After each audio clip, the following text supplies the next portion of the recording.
Welcome to Smells Like Potential, the rewatch podcast you didn't know you needed. Tensions are rising in this episode, which brings us a development with our new villain, Rupert. He's securing club shares through Bex. Ted and Roy need emotional support, and we get to see the formation of the Diamond Dogs. Higgins quits. What? What? And the most quoted Ted Lasso monologue shows up.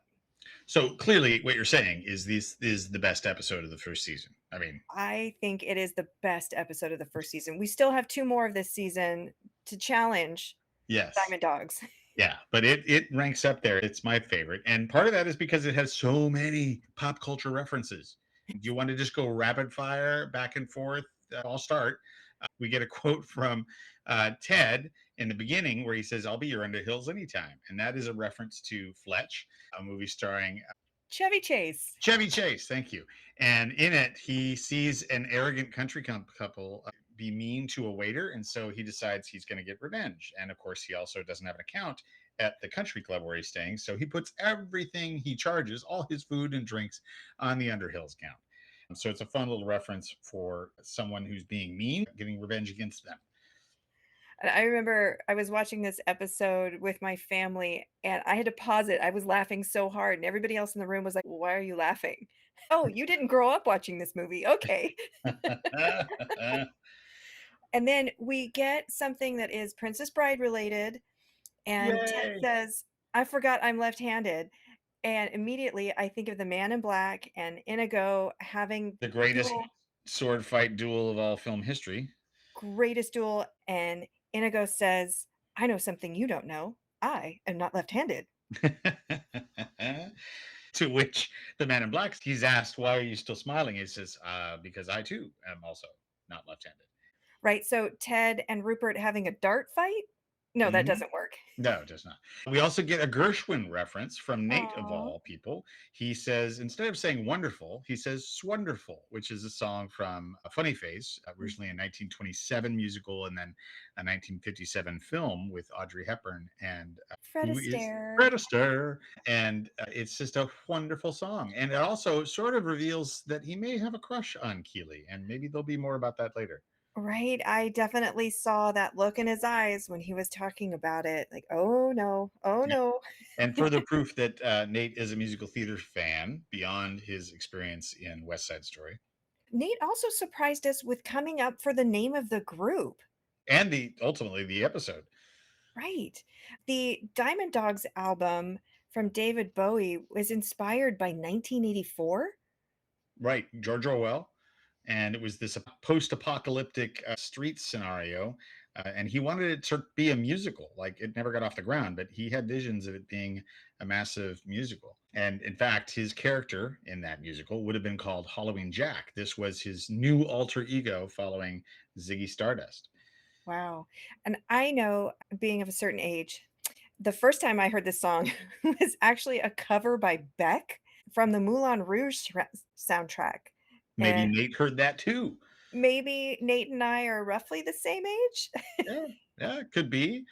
We also got a quick Sesame Street reference. You may have only caught it if you were looking at the captions, but when Ted asks the team for a favor, and Sam famously says, "I would die for you," and he says, "That's a little dramatic." He asks them if they've ever seen Sesame Street, and then the scene cuts away. And then the next time we see them, they've all spelled out the word "Hi, boss" using their bodies to say hello to Rebecca.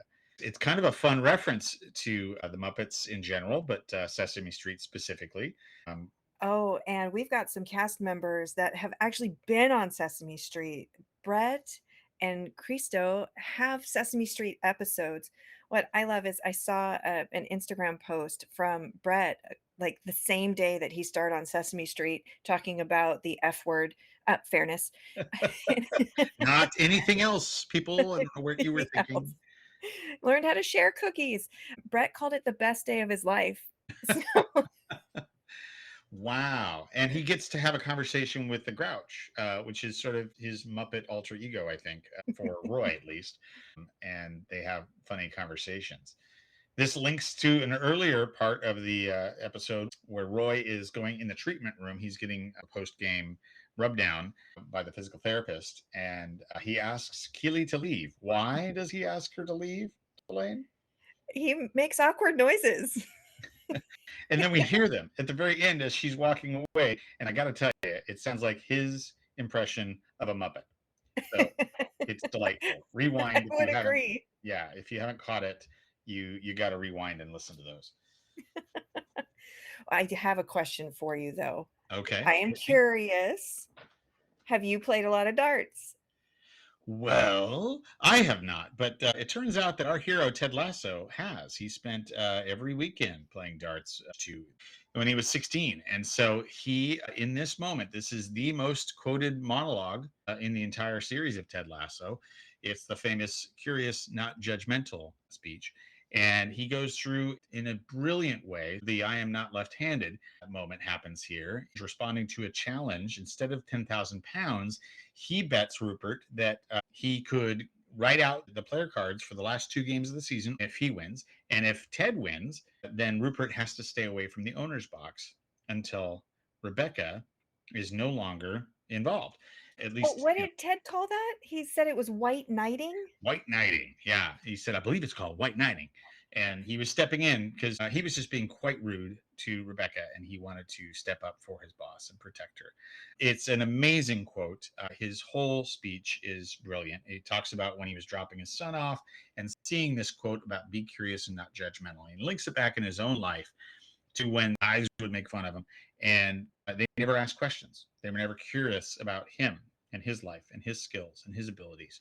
It's attributed to Walt Whitman on the wall of the school where he sees it. And I have to say, as a former English teacher, it's actually not a Walt Whitman quote, although it does align very much with his philosophy about being curious and empathetic to your fellow man. But it was not. So when we talk about this, I always credit it to the writers of Ted Lasso because it really is a fantastic phrase. It gives us an insight into Ted's personal philosophy. Whenever possible, he's curious. We'll see at a crucial moment later on that he stops in the middle of an argument and asks, what do I need to learn here? And so Mhm. that's coming. And it really links back to this moment. I love this quote. I love this scene, the way it's played out. Jason and Anthony Head do a tremendously good job back and forth. We even get to see PB&J. They're astonished that the gaffer knows their names, but they're still rooting for Rupert, so shame on them. And he, of course, wins, and means Rupert doesn't get to be anywhere near the owner's box during the rest of the season. He nudges Rebecca to buy a round of drinks for everyone in the pub to great Right. cheers and celebration. So it's that chess move that we were talking about a couple episodes ago that you've got to be 10 plays ahead in order to anticipate what your opponent's going to do. Yeah.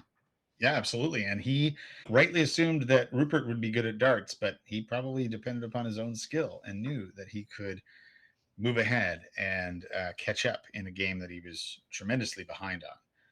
So Right. it's that underdog scenario that really wins the hearts of everyone in the pub and all the audience at home, I think. It's why that scene is so powerful. And at the very end of it, there's a moment, and many have asked about this moment when he's throwing his final dart. Ted pauses and then says the phrase barbecue sauce Mhm. and nails that final piece. And Jason himself was asked about that.